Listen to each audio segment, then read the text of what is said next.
오케이.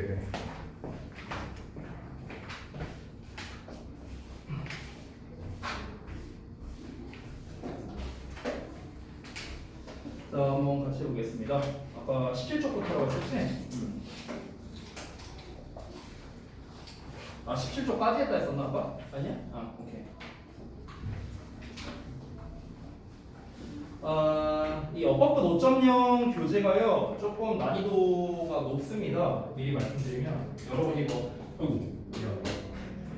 여러분이 이제 이걸 가지고 이제 진도를 이제 일부밖에 안 나가서 이제 잘 모르실 텐데 이제 책 구조가 어떻게 되어 있냐면 일단 한 문장 한 문장 단위로 나와 있습니다.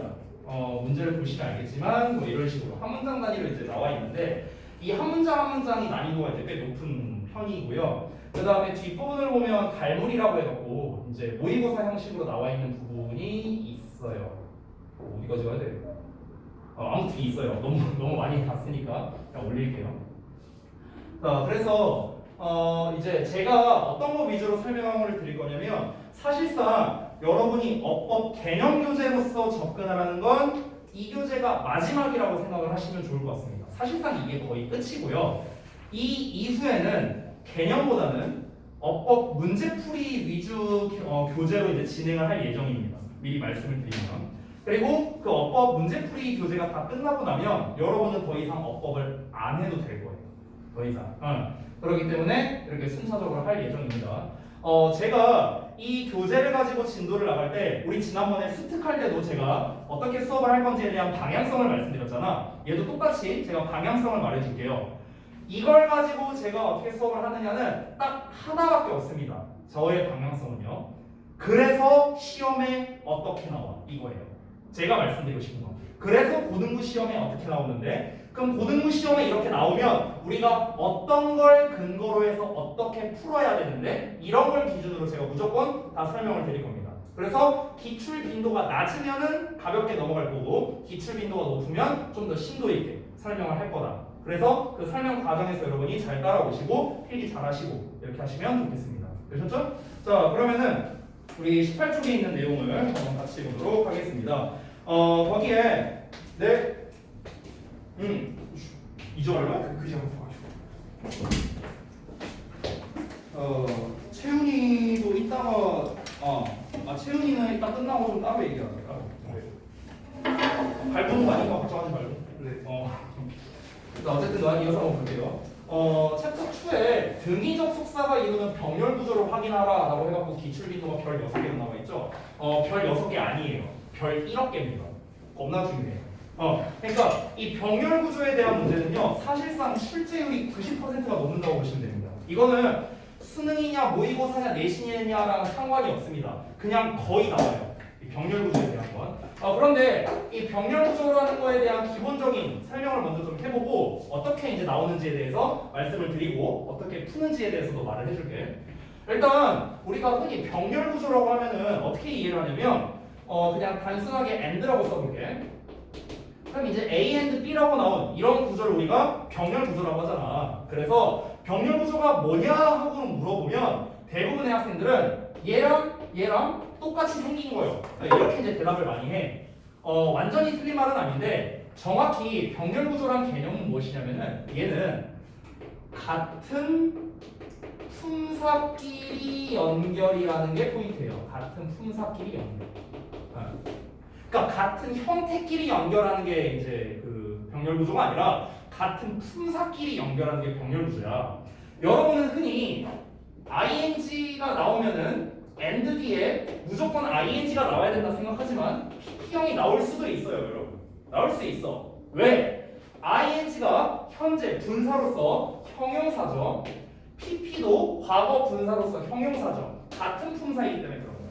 그러니까 기본은 같은 품사끼리 연결하는데 병렬 구조 자체가 주로 일반적으로 같은 형태끼리 묶이는 경우가 많아서 그런 거예요. 알겠죠? 우리가 이제 이 등위적 속사를 배울 때 중딩 때 보통 이렇게 배워.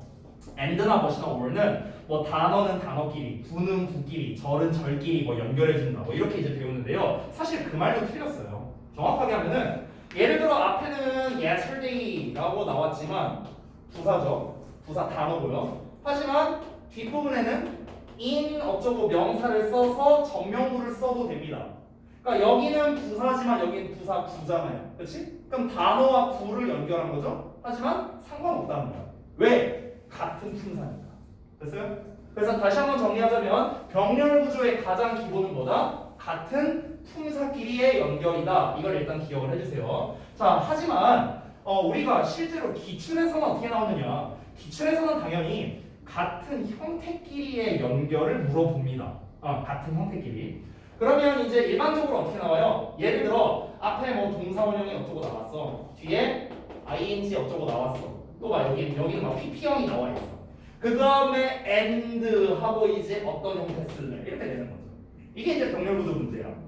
그러면 동사원형이 정답이라면 이렇게 짝이고 ing가 답이라면 얘랑 짝, pp가 답이라면 얘랑 짝이 되겠죠. 당연히. 그러면 이 병렬 구조의 문제 풀이법은요 아주 단순합니다. 풀이법은 아주 단순해요. 어떤 거냐면 얘는 해석으로 풀이합니다. 해석. 풀이법은 제가 이제 주황색으로 쓸게요. 풀이법은요 해석으로 하는 거야. 이 등위 접속사 즉 병렬 구조가 왜 시험에 많이 나오냐면 얘들아 고등부에서 학년이 올라가고 레벨이 올라갈수록 어법 문제를 어떻게 내냐면 어법적 지식만 갖고 푸는 문제를 안 냅니다. 그런 걸 잘 안 내요. 왜 니네 중딩 때 그런 거 배워본 적 있죠? 뭐 투부정사를 목적어로 받는 동사 뭐 동명사를 목적어로 받는 동사 쫙 막 이런 거 배우잖아. 그렇지? 근데 그런 거 시험에 나온 거 본 적이 있는 사람이 있냐? 없을 거예요 아마. 그런 게 너네 이번 고등부 시험에서 나온 걸 못 봤을 겁니다. 왜 그렇습니까? 왜냐면 그건 단순 암기이기 때문에 그래요. 단순 암기. 그냥 외우면 풀 수 있는 거잖아. avoid 뒤에 ing 온다, want 뒤에 to 온다? 이거 뭐야? 그냥 암기잖아. 그렇죠? 어떤 문법적 뭐 지식이라던가 우리가 해석을 해야만 푼다던가 이런 게 아니잖아. 그래서 안 내요 시험에서. 안 내. 학교에서 항상 좋아하는 문제는 어법적인 지식도 필요하면서 해석해야만 풀 수 있는 거. 이런 거를 좋아하는 거야. 그의 대표가 병렬 구조죠. 얘는 해석 안 하면 못 풀거든. 그래서 그러니까 풀이법은 해석인데 조금 더 자세히 말해볼게. 예를 들어 아래 있는 예문을 보자. This exposure to fine art allowed him to have an amazing aesthetic experience. And 나왔어요. and 뒤에 recognize가 있고 recognized가 있습니다. 그러면 recognize가 정답이라면 누구랑 짝일까? 앞에 나와 있는 have랑 짝이겠죠. 그렇지? 만약에 recognized가 정답이라면은 allowed와 짝이겠죠. 아무래도. 그렇죠? 그러면 이제 어떤 녀석과 연결이 돼야 되는가 해석을 해봐야 될 텐데 해석을 이렇게 보면 돼. 얘랑 짝이잖아. 이렇게. 그리고 얘랑 짝이잖아. 그렇지? 그러면 recognize 버전으로 먼저 해석을 해보자면 얘랑 짝이니까 이 recognize 앞에 얘가 생략돼 있다고 생각하면 돼. 여기까지 생략돼 있다고 생각하면 돼. 됐어? 응. 그러면 그 fine art에 대한 노출이 그로 하여금 뭔가 놀라운 미적 경험을 가지게 허락해 주었고 fine art에 대한 그 노출이 그로 하여금 인지하게 해줬다. 이렇게 해석이 되는 거야. 됐어? 이 recognize 앞에 뭐가 생략됐다? 여기 to까지 생략된 거라고. 얘가 정답이라면. 자, 만약에 recognized가 정답이라면 어떻게 돼요? 얘랑 짝이니까 recognized 앞에 여기까지 생략돼 있다라고 생각하면 되는 거야. art까지. 그러면 fine art에 대한 노출은 인지했다. 그의 calling to be an artist, 얘 부름이 artist가 되는 것으로 인지했다. 이렇게 해석이 되는 겁니다. 근데 얘들아 봐봐. 주어가 exposure잖아. 노출이잖아. 노출이 인지했다는 게 말이 돼요? 노출이 뭔가를 인지했어, 깨달았어. 이 말 자체가 안 되잖아. 사람이 뭔가를 깨닫겠지. 그러니까 이것만 보더라도 recognized는 정답이 아니다라는 걸 알 수 있는 거예요. 이해되세요, 뭔 말인지? 그렇기 때문에 얘가 깨달은 게 아니라 그가 깨달은 거잖아. 그가 깨달은 거니까 그가 깨닫게 해주다. 이게 문맥적으로 맞겠죠. 그러니까 동사 원형의 recognize가 정답이다 라는 걸 알 수 있는 거예요. 되셨나요? 그래서 병렬 구조의 풀이법은 어떻게 된다? 다시 한번 해석으로 푸는데 좀 더 구체적으로 접근하자면 이 녀석이 짝이 될 수 있는 게 누구냐를 먼저 찾아보라고. 짝이 될 수 있는 거. 얘랑 짝은 have밖에 없고 얘랑 짝은 allowed밖에 없었어요. 그래서 얘랑 짝이 되는 놈 바로 앞을 끊어버려서 이 내용이 여기에 생략돼 있구나 버전으로 하나 해석해보고, 마찬가지로 얘랑 짝인 녀석 앞부분까지 얘 앞에 생략돼 있구나 라고 생각해서 해석을 해보면 된다는 거야. 이해됐어? 병렬구조의 풀이법은 이겁니다. 그러면 내가 구문 독해를 얼마나 잘하느냐에 따라 갈리는 거죠. 병렬구조란 것 자체가. 되셨나요? 그래서 해석 실력을 보는 어법 문제이기 때문에 상당히 잘 나오는 유형이다 이렇게 보시면 되겠고, 자 이제 아래 나와 있는 것들을 하나씩 좀 살펴볼게요. 병렬 구조를 만드는 게 일단 책에서는 and, but, or 이렇게 세 가지가 나와 있는데요. 사실은 얘네 말고 병렬 구조를 또 만들어주는 애들이 있어. 이제 그 대표적인 애들이 as라는 녀석과 than이라는 녀석도 있거든 사실. 이 as와 than을 우리가 보통 언제 쓰냐? as랑 than, as 원급 as, 비교급의 than 이렇게 많이 쓰죠. 즉 비교 구문에서 많이 써. 비교 구문. 그래서 우리가 비교 구문에서 나오는 as나 than도 병렬 구조구나라고 여러분이 이해하고 들어가면 좀 더 좋을 것 같아요. 알겠지? 그래서 문법적으로 대등한 형태인데 여기에서 and를 기준으로 be와 stop이 병렬이다 뭐 이런 것들, 마찬가지로 and를 기준으로 face와 stand-up이 병렬이다 뭐 이런 거를 이제 알 수 있는 거죠. 됐어요? 여기서 face가 아니라 face들을 쓴다면 당연히 decided와 이제 병렬이 되는 거겠죠. 됐어요? 그래서 언제나 해석이 중요한 녀석이다라고 생각을 하시면 되겠고요. 오른쪽에 이제 출제 핵심을 보면 출제 대부분 준동사 부분이다라고 나와 있습니다. 다시 봐봐. 뭔 말이냐면 이게 원래 병렬 구조에서 그냥 and만 쓸게. A and B에서 A 자리랑 B 자리에는 사실 어떤 품사를 써도 돼. 명사끼리, 동사끼리, 부사끼리, 형용사끼리 상관없거든. 근데 학교에서 출제하는 건 99.9%가 동사 관련인 겁니다. 동사 관련. 왜냐면 동사 관련된 거는 변형시킬 수 있는 버전이 되게 많잖아. 동사 원형도 있지, s 붙인 거, ed 붙인 거 뭐 되게 많잖아요. 그래서 사실상 동사에 관련된 것만 병렬 구조로 나온다고 보셔도 됩니다. 알겠죠? 나머지는 안 나와요. 사실상. 그리고 등위적 속사 앞에서 문맥과 어법상 연결될 수 있는 것의 형태를 파악한 뒤 그와 대등한 형태의 것을 고른다. 말은 쉽지. 말은 쉽지. 어떻게 하라고요? 짝꿍을 찾아서 그 앞이 생략돼 있다 생각하고 해석해봐라. 이게 정확한 풀이법이 되겠습니다. 됐나요? 병렬 구조는 이렇게 해서 풀이법에 대해서 말씀드렸고, 여기는 간단하게 넘어가겠습니다. 자, 21쪽을 좀 펴볼래요? 21쪽. 이 부분인데 병렬 구조를 취하는 또 다른 경우인데, 첫 번째가 이제 상관적 속사 나와 있어. 상관적 속사는요, 어차피 여기에 and니, or, nor니, but이니 이런 애들이 다 나와 있잖아, 그렇지? 그렇기 때문에 사실상 그냥 등위적 속사의 연장 버전이다라고 생각하면 돼. 등위적 속사가 어차피 다 들어가 있으니까. 그래서 각각 A와 B가 공통으로 연결된다. 얘 갖다가 근데 보통 시험은 잘 안 내. 이 상관적 속사. 상관적 속사는 어법으로 내기에는 난이도가 낮고요. 나와봐야 1학년 1학기까지예요. 근데 여기에서 여러분이 하나 알아두시면 좋은 건 뭐냐면 이 나돈니 버들스 있잖아. 이 녀석이 좀 단골이죠, 단골. 나데이 버피도 좀 단골이야. 근데 얘네가 어디에서 단골이냐면 얘네는 어법보다는요 영작에서 단골. 영작. 그러니까 얘네는 영작하는 방식을 알아두는 게 좀 중요합니다. 일단 나돈니버스가 나데이 버피가 이번 가자고 2학년 기말고사 서술형에서 나왔어요. 이 나데이 버피를 이용한 게. 그리고 나돈니버스는요 그냥 심심하면 나와요. 이건 학교를 안 가립니다. 심심하면 나오는데 이 그냥 나돈니버스 B로 나오는 게 아니라 당연히 도치를 활용해서 이제 영작으로 내는 거겠죠. 뭐 이렇게 나돈니를 문제에 쓰고 주어 동사 도치하고 그 다음에 but, 주어, also, 동사 뭐 이런 식으로 이런 패턴으로 이제 영작하는 게 좀 더 시험에 많이 나온다. 단순 어법으로는 잘 안 나옵니다. 한물 갔어요. 알겠죠? 그 다음에 두 번째 비교 대조의 대상은 아까 쌤이 말했던 그 비교 구문에 관련된 건데 비교 구문 단순 비교 구문이 아니라 여기에 나와 있다시피 어떤 이런 prefer와 같은 단어를 활용해서 이렇게 내는 문제 유형이 되겠습니다. 우리 prefer란 단어는 선호하다라는 뜻이잖아. 그러니까 prefer라는 단어 자체에 비교의 의미가 있는 거예요. 선호한다는 건 말 그대로 더 좋아한다는 뜻이잖아. 그렇기 때문에 prefer하고 뒤에 나와 있는 watching TV. 그는 TV 보는 것을 선호한다. 즉 더 좋아한다는 거죠. 이때 짝꿍이 바로 to입니다. to. 이때 to는 전치사예요. 전치사.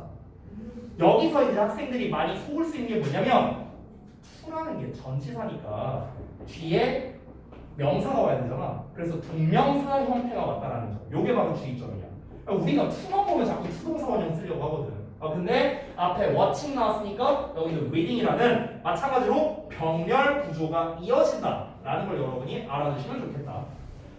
비교 구문을 쓴 게 아니기 때문에 than이라는 녀석이 아니라 이렇게 to라는 단어로 뭐뭐 보다라는 거를 나타내는 거고 prefer랑 비슷한 게 이제 어떤 게 있냐면 이런 애들이 있어.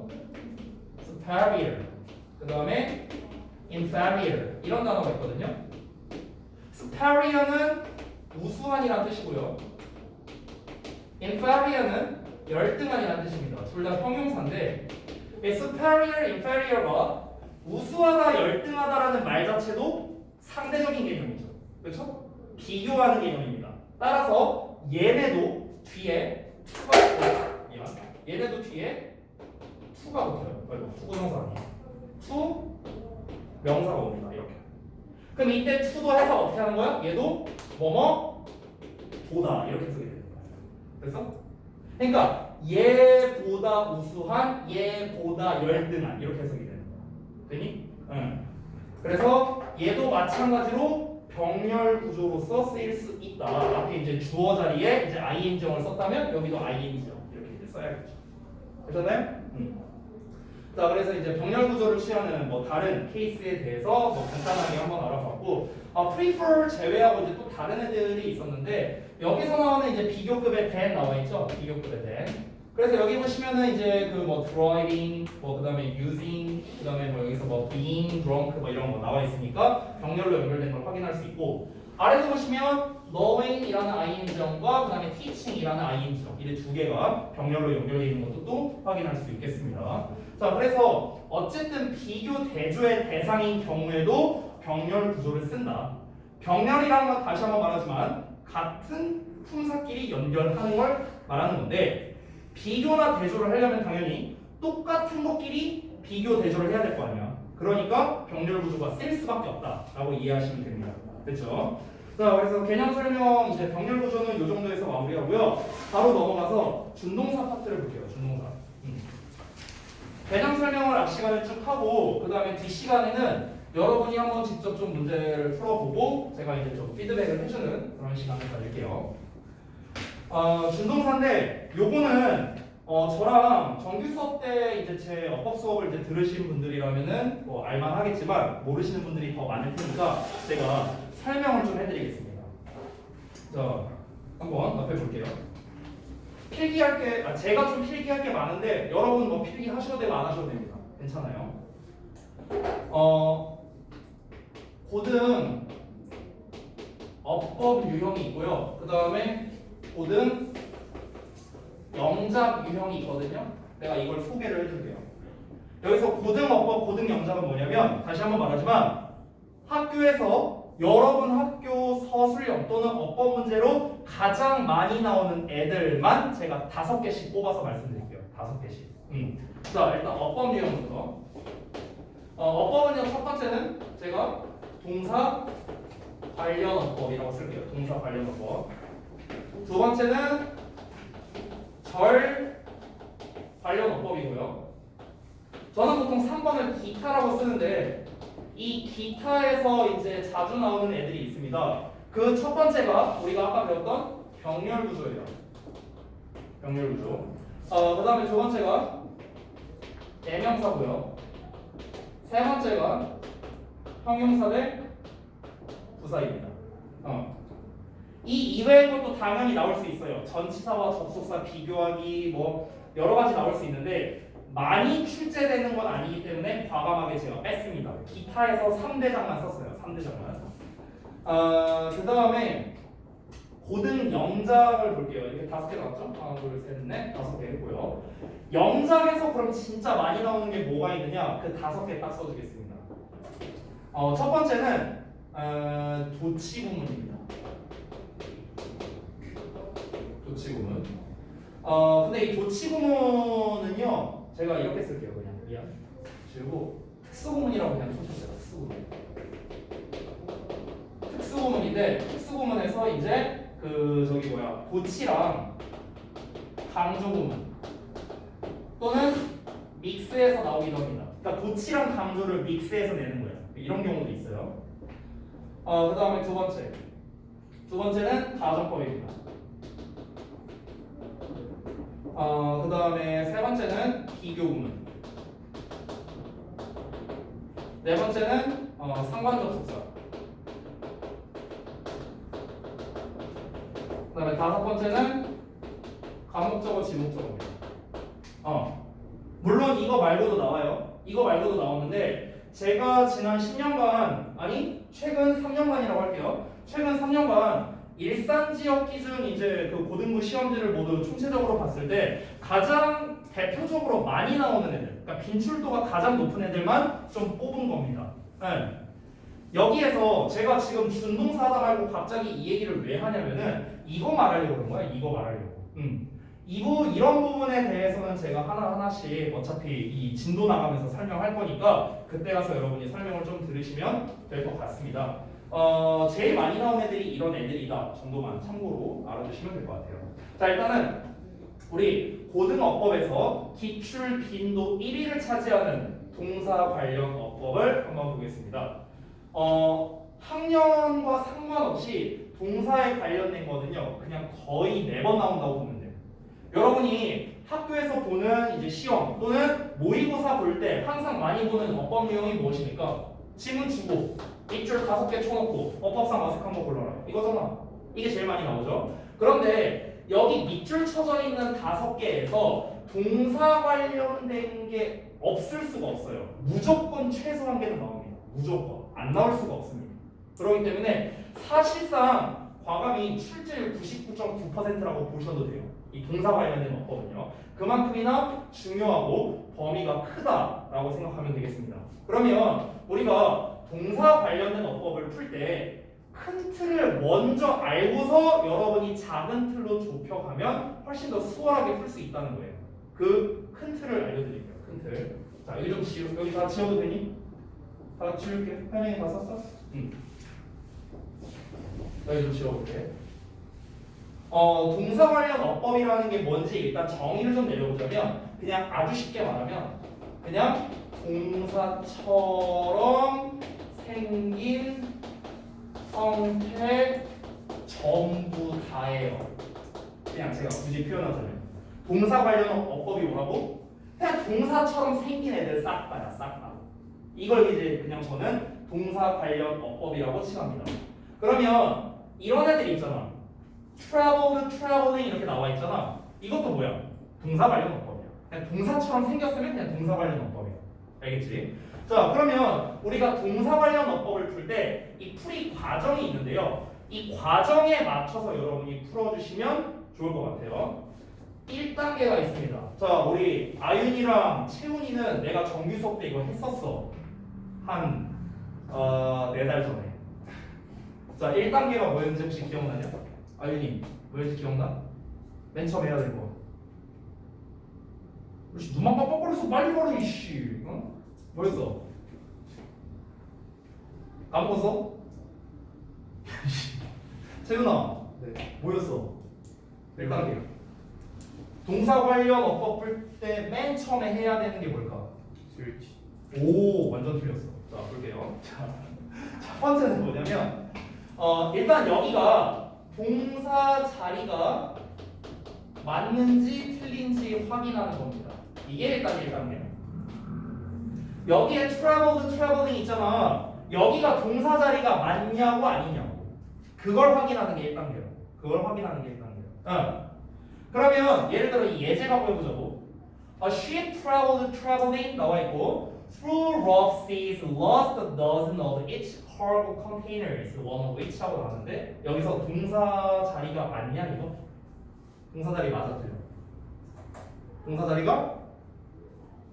말도 동사 찾아봐. 동사 어디 있어? 여기 있잖아. 여기 lost. 됐어? 여기에 동사 나와 있죠. 그럼 여기는 뭐야? 동사가 아닌 거야. 알겠지? 자 일단은 이렇게 한번 더 가볼게. 2번. 그럼 동사 자리가 만약에 맞아. 동사가 맞는 경우 있을 테고 동사가 아닌 경우 있을 테고 두 가지밖에 안 나오겠죠. 그렇죠? 그럼 이제 뭘 확인해야 될까? 동사가 맞다면 이제 확인해야 되는 게 아까 채은이가 말했던 수일치입니다. 수일치. 그 다음에 태를 신경 써야 돼요. 태. 능동태냐 수동태냐. 보통 여기까지만 확인하면 웬만하면 정답 나옵니다. 웬만하면. 근데 약간 확장을 하자면 시제를 확인해야 되는 경우도 있어요. 종종. 그리고 자타 동사를 확인해야 되는 경우도 나옵니다. 간혹가다가. 이거는 좀 난이도가 높아요. 됐나요? 보통은 학교에서 또는 모의고사에서 시험을 낼 때 동사를 갖고 시험을 내는 거는 둘 중 하나의 경우가 제일 높다고 생각합니다. 수일치 아니면은 능동수동이야. 웬만하면 이거 같다. 웬만하면.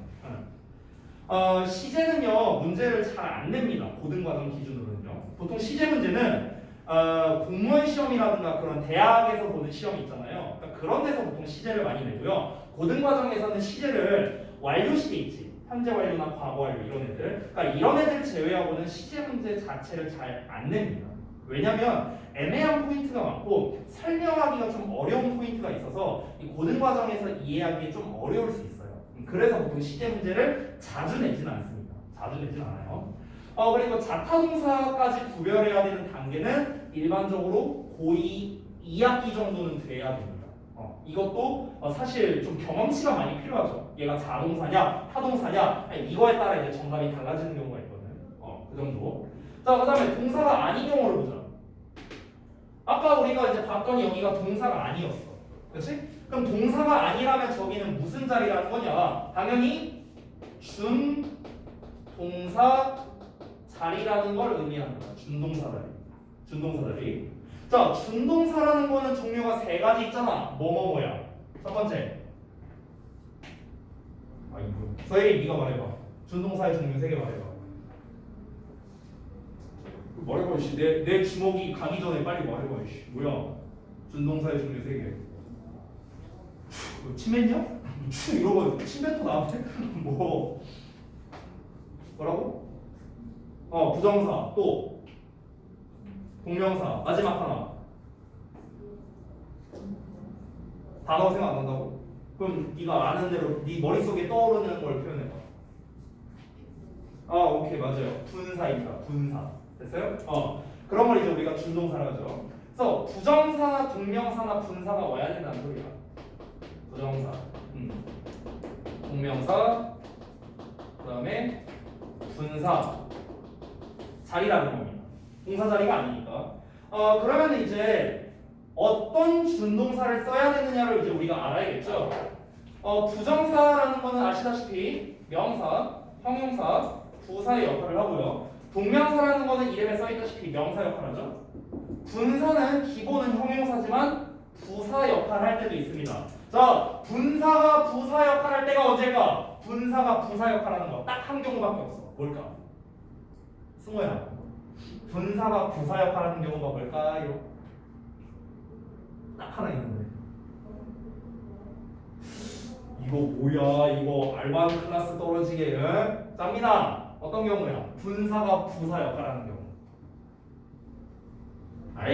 힌트 줄게 힌트. 정확히 말하면 분사가 부사구의 역할을 해요. 부사구 뭘까? 그렇지. 분사구는 누가 말했어? 누가 말했냐? 윤영이가 말했냐? 승호가 말했냐? 이렇게 가르치겠어. 네 맞아요. 바로 분사구문입니다. 분사구문. 그러니까 분사구문일 때는 부사구의 역할을 하고요. 부사구. 그리고 그 외에는 형용사의 역할을 하게 됩니다. 자 그러면은 이제 여기가 명사 자리냐 형용사 자리냐 부사 자리냐에 따라서 우리가 적절한 준동사를 고르면 되겠죠. 이게 일단 기본인데 얘도 마찬가지입니다.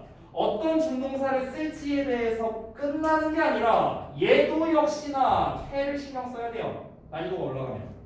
예를 들어 투부정사라 치면 to의 동사원형을 쓰는데 이건 능동이죠. 수동을 쓰면 to, be, pp로 쓸 거 아니에요. 그렇지? 이게 투부정사의 수동형이니까. 그러니까 준동사도 태를 신경 써야 된다는 거야. 준동사도 태를 신경 써야 돼. 그리고 사실 더 나아가서 준동사에 시제까지 신경 써야 될 수도 있는데 많이 나오진 않아요. 얘는 많이는 안 나와. 얘는 그래도 좀 나오는데 얘는 많이는 안 나오는 거예요. 됐나요? 자, 그러면 여러분 우리가 좀 정리를 해보자면 이 동사 관련된 어법은 이 학년과 난이도가 올라갈수록 어렵게 낼 수 있는 포인트가 크게 두 가지라고 생각합니다. 두 가지. 첫 번째는 태예요. 태.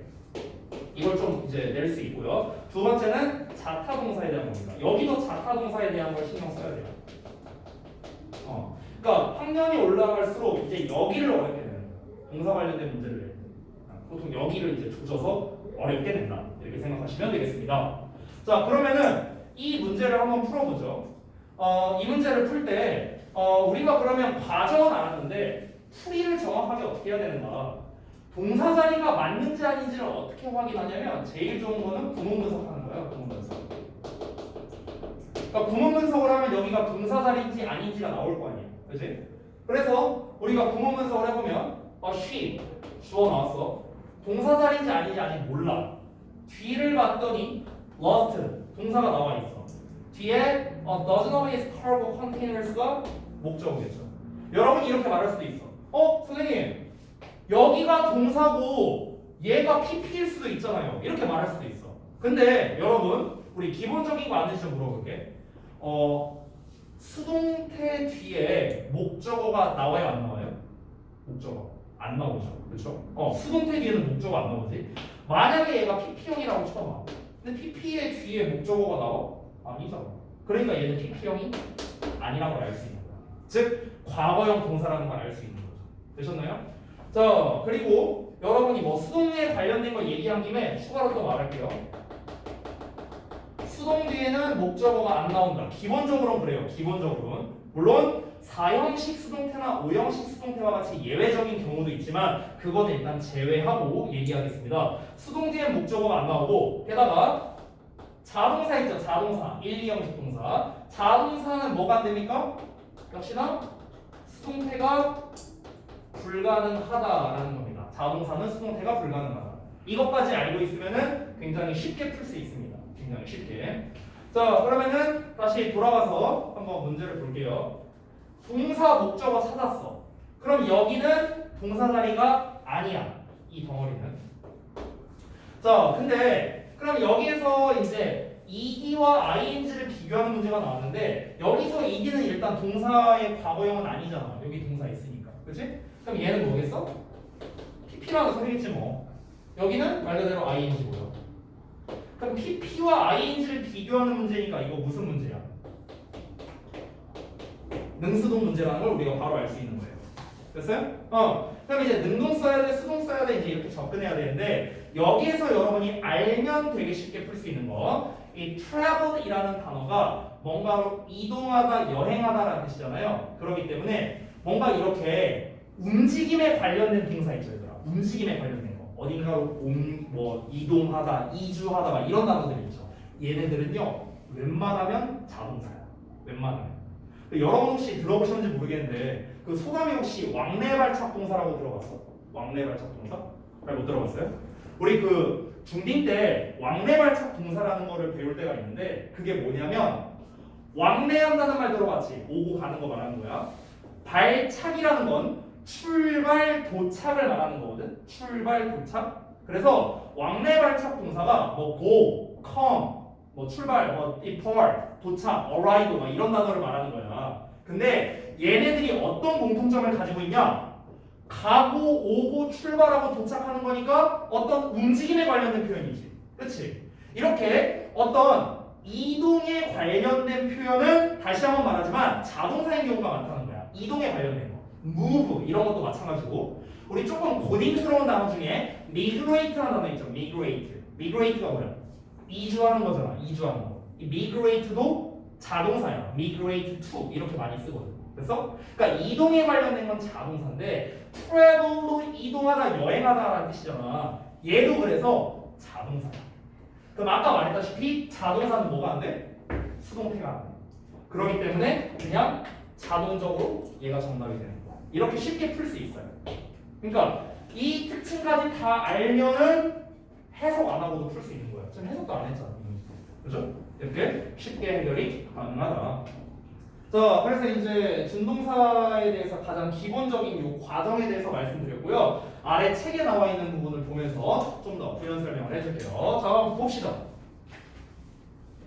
여기에서는 일단 첫 번째 출제 의도에서 분사의 능수동 구분하기라고 나왔잖아. 그래서 분사 두 개를 지금 비교하고 있는 표가 나와 있는 거야. 처음에는 능동과 수동 나와 있고 의미상의 주어와의 관계가 능동이다, 뭐 수동이다, 뭐 사실 너무나 당연한 말이죠.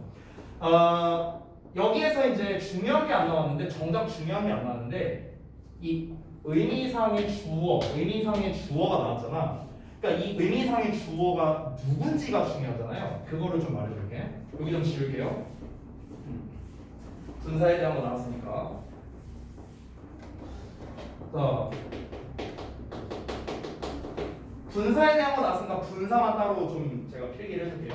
아까 말했다시피 분사는 기본은 형용사야. 분사 부분일 땐 부사지만. 그러면 얘들아, 이 형용사가 하는 역할은 보어와 수식어의 역할을 하잖아. 알다시피. 그럼 보어는 또 주격 보어와 목적격 보어로 나뉘어지잖아. 그렇지? 얘는요. 주격 보어, 목적격 보어 이렇게 나뉘어지죠. 그러면은 이 보어 자리에, 그러니까 요 보어 자리에 ing나 pp가 나왔어. 또는 이 수식어 자리에 ing나 pp가 나왔다고 쳐볼게. 그럼 이랬을 때 의미상의 주어가 누구냐는 거야. 의미상의 주어가. 자, 주격 보어면 당연히 주어가 의미상 주어고 여기다 쓸게요. 의미상 주어. 목적격 보어면 당연히 목적어가 의미상 주어가 되겠죠. 이 분사 ing나 pp가 수식어 역할에 아까 우리 위에 있는 예문 얘 수식어 역할한 거잖아. 이 덩어리가 얘를 꾸며주는 거니까 she를 꾸며주는 거니까 됐어? 그럼 이때는 의미상의 주어가 뭐가 되냐면 이때는 수식 받는 명사가 의미상 주어가 되는 거야. 수식 받는 명사가 됐어? 즉 she이라는 게 선행사래 의미상 주어가 되는 거라고 됐어? 수식 받는 명사가 따라서 여기에서 의미상 주어와의 관계가 능동이다 수동이다 라고 말하는 게 어떤 놈을 찾으면 돼? 보어 자리, 그러니까 이 형식 보어일 때는 주어와의 관계를 따지면 되고 주어가 하는 거면 ing, 주어가 당하는 거면 pp 쓰면 되는 거야. 자, 오형식 구조일 때 당연히 목적어와의 관계를 따지면 되는 거야. 목적어가 하는 거면 ing, 목적어가 당하는 거면 pp. 자, 수식어일 때는 어떻게 해라? 수식 받는 명사 she이라는 녀석이 여행을 하는 거냐 여행을 되는 거냐 이걸 따져주면 되는 거야. 됐어? 그래서 수식받는 명사를 기준으로 하는 거냐 되는 거냐를 따져본다. 되니? 응. 그리고 이제 이 분사가 부사 역할하는 경우가 있죠. 부사 역할이라고 안 쓰고요. 분사 구문이라 쓸게요. 분사 구문. 분사 구문의 경우에는 크게 두 가지로 나누겠습니다. 경우를. 분사 구문은 ing 쓸래, pp 쓸래 어쩌고저쩌고 나오고 뒤에 주어 동사 이렇게 나오겠죠. 이런 버전이 하나 있고요. 두 번째 앞에 주어가 나와 있고 뒤에 ing 쓸래, pp 쓸래 나오고 주어 동사 이렇게 나오는 경우가 있습니다. 자, 그럼 이때는 이렇게 ing 쓸래, pp 쓸래 나왔을 때 이 녀석들의 의미상 주어는 누구냐? 당연히 위에 거는 이 주절의 주어가 의미상 주어가 됩니다. 얘가 의미상 주어고 아래에 있는 경우는 앞에 있는 요 놈이 당연히 의미상 주어가 되겠죠. 됐나요? 어법 문제를 낼 때 학교에서 뭐 모의고사도 마찬가지인데 어법 문제 낼 때요 아래 버전은 안 나온다고 생각해요. 이건 사실상 거의 안 나와요. 출제율이 아주 떨어집니다. 얘는요. 웬만하면 예로 됩니다. 웬만하면. 자, 이건 어떻게 된 거냐면은 분사 구문과 함께 좀 설명을 해줄게. 잘 들어봐. 우리 분사 구문이라는 개념 자체가 뭐야? 부사절을 부사구의 형태로 바꾸는 거잖아. 뭘 이용해서? 분사를 이용해서. 이게 이제 분사 구문의 개념이죠. 자, 그런데 이 분사 구문으로 바꾸는 과정에서 이건 안 써도 돼요. 빨리 쓸게. 중딩 때 한 거니까. 이렇게 바꾸는 과정에서 요 주어가 둘이 똑같으면은 우리가 얘를 날려버렸었잖아. 그렇지? 접속사 날리고 여기다가 ing 써. 이게 분사 구문 아니야. 그렇지? 근데 예를 들어서 접속사에 주어 동사 나오고 주어 동사 나왔는데 요 주어랑 요 주어가 달라. 그럼 우리 어떻게 했어? 날리고 냅두고 ing였죠. 그렇지? 이게 분사 구문 만드는 거죠. 그러면 요 동사의 주어가 얘잖아, 얘. 근데 얘를 왜 지웠어? 얘랑 똑같으니까 지웠잖아. 그러니까 분사 구문의 의미상 주어는 당연히 얘가 돼야겠지. 그래서 얘는 어때? 요 주어랑 요 주어가 다르고 이놈의 주어는 당연히 얘야. 그러니까 앞에 나와 있는 놈이 의미상의 주어가 되는 거라고. 이 얘기하는 거야. 어렵지 않지? 근데 다시 한번 말하지만 아래 있는 버전은 바로 앞에 주어가 있기 때문에 능수동을 구분하는 문제에서는 적합하지 않아요. 쉬워 너무. 그렇기 때문에 잘 안 내고요. 얘가 많이 나오는 경우는요. 얘를 갖다 어떤 문제를 낼 때는 능수동에 대한 문제라기보다는 ing 쓸래 아니면 동사 쓸래로 문제를 많이 냅니다. 그러니까 ing냐 pp냐로는 안 낸다는 거야. ing 써야 돼, 동사 써야 돼. 이렇게 문제를 내지 위에 걸로는 잘 안 내요. 이 위에 문제에서 이제 이렇게 ing 쓸래, pp 쓸래 이런 문제가 나온다. 그리고 이제 계속해서 지금 나오는 게 어쨌든 능수동을 기준으로 문제가 나오는데 지금까지 선생님이 설명드린 건 다 해석에 관련된 거였어요. 해석으로 푸는 걸 말하는 거였죠. 얘가 하는 거면 ing, pp, 뭐 얘가 하는 거면 ing, 당하는 거면 pp, 뭐 이런 식으로 이제 해석에 관련돼서 설명을 했잖아. 근데 사실은 우리 아까 전에 말했다시피 수동은 뒤에 목적어가 안 나오지만 능동은 뒤에 목적어가 나오죠, 일반적으로. 그러니까 그걸 가지고도 우리가 문제를 풀 수 있습니다. 물론 자동사라면 수동태가 안 되고 ing형만 가능하다. 그리고 뒤에 목적어도 안 나온다. 이런 사실까지 알면은 더 우리가 쉽게 풀 수 있겠죠. 종합 정리하겠습니다. 자, 결국에 능수동을 풀기 위해서는 두 가지 방법이 있다는 겁니다. 첫 번째, 해석을 이용하는 방법. 두 번째, 뒤에 목적어가 있냐 없냐로 판단하는 방법. 이렇게 두 가지가 있다는 거예요. 그러면 너네가 실전에서 문제를 풀 때는 어떻게 하는 게 좋냐? 저는 개인적으로 어법을 활용하는 걸 좀 더 추천합니다. 어법을 활용하는 거. 즉 뒤에 목적어가 있냐 없냐 이걸 추천드려요. 왜? 이게 속도가 훨씬 빨라. 문제 푸는 속도가. 예를 들어서 문제를 한번 풀어볼게. 만약에 여기 1번 같은 문제를 봐봐. spending, spent 하고 나왔잖아. 그럼 여기 뒤를 보면 enormous amount of computer time 목적어 나왔죠? spending 이러고 끝이야 이러고. 그럼 내가 지금 말하면서 푸는데 5초도 안 걸렸어요. 그러니까 푸는 속도가 훨씬 빠르다는 거야. 예를 들어 2번 같은 경우 보면은 to recall 하고 나왔죠. 그럼 얘는 ask가 정답이에요. 여러분은 잘 이유를 모르겠지만 왜냐면 ask는 투부정사를 목적으로 안 받아요, 여러분. 그럼 이거는 이 동사의 특성을 알아야 풀 수 있는 거죠. 그러니까 이런 게 어려운 거야. 잘 봐봐. 자, 다시 한번 능수동 문제 풀 때 어떻게 하라고? 일단 뒤에 목적어가 있나 없나를 확인해서 풀어보라고. 왜? 이게 속도가 빠르니까. 선생님 그러면 해석은 안 이용하나요? 아니요. 해석을 이용하는 경우는 검토 삼아서 한다고 생각하면 좋을 것 같아요. 검토 삼아서. 알겠지? 그러니까 지금 스펜딩 하고 나왔는데 일단 뒤에 목적어 나왔으니까 스펜딩을 쓰긴 했어. 근데 이제 혹시 모르니까 해석으로 검토를 해보는 거야. 그래서 enormous amount of computing time. 그러니까 엄청나게 많은 그런 계산 시간을 보내면서 뭐 이렇게 해석을 하면 되겠죠. 됐니? 그러니까 그 시간을 보내는 거니까 누가? 로봇이 시간을 보내는 거니까 능동형이 맞구나 이렇게 검토용으로 확인하는 거죠. 근데 이런 거 ask 같은 경우는 3, 4, 5 형식으로 다 쓰이거든. ask가.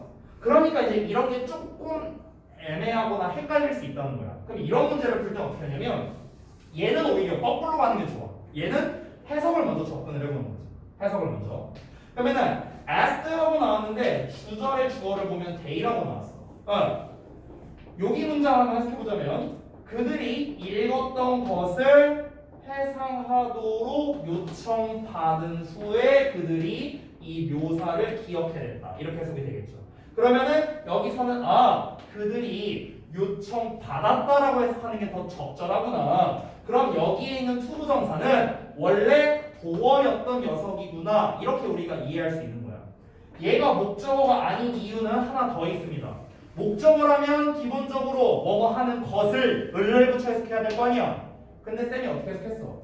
그들이 읽었던 것을 해상하도록 하도록으로 해석했어. 하도록. 그래서 뭐뭐 하도록이라고 해석되는 거는요 도어입니다. 도어. 됐어요? 그래서 이런 단서들을 통해 우리가 asked가 정답이라는 걸 알 수 있는 거죠. 되니? 그래서 결론은 뭐냐? 둘 다 이용해야 돼. 둘 다. 능수동을 풀 때. 알겠지? 어법을 먼저 활용해서 속도가 빠르니까 어법을 활용해서 일단 빨리 풀고 검토 삼아서 해석을 해본다. 이게 능수동 풀이의 기본이다 라고 생각하면 좋겠다. 알겠니? 자 그러면은 잠깐 쉬었다가 문제 풀이 부분을 좀 본격적으로 해볼게요. 좀만 쉬었다 자.